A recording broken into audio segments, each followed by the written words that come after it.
Halo teman-teman, saya Retno, kembali lagi di Kata Terapis. Nah, buat Bunda dan teman-teman yang memiliki anak dengan tahapan perkembangan bicara, semoga tips kali ini bermanfaat. Oke, bicara merupakan bentuk komunikasi yang paling efektif, paling luas penggunaannya, dan paling penting.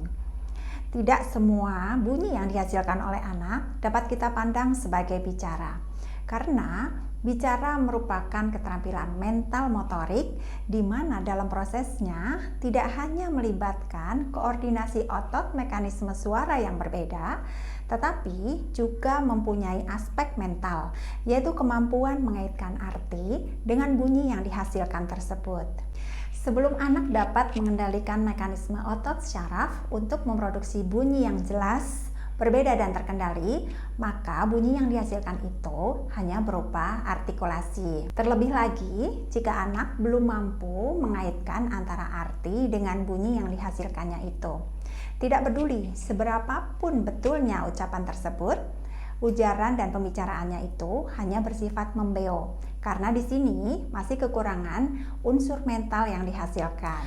Ada dua kriteria yang dapat kita gunakan untuk mengetahui apakah anak berbicara dalam artian yang sebenarnya atau dia hanya membeo. Yang pertama, anak harus dapat mengerti arti kata yang digunakannya ini dan dapat mengaitkannya dengan objek yang diwakilinya, seperti pada kata boneka misalnya. Kata ini harus menuju pada objek boneka, bukan kepada benda yang lain tentunya.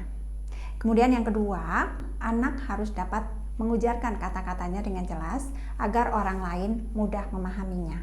Nah, Bunda, supaya dapat tercapai komunikasi yang efektif dengan anak, maka diperlukan latihan untuk mengasah keterampilan bicara anak.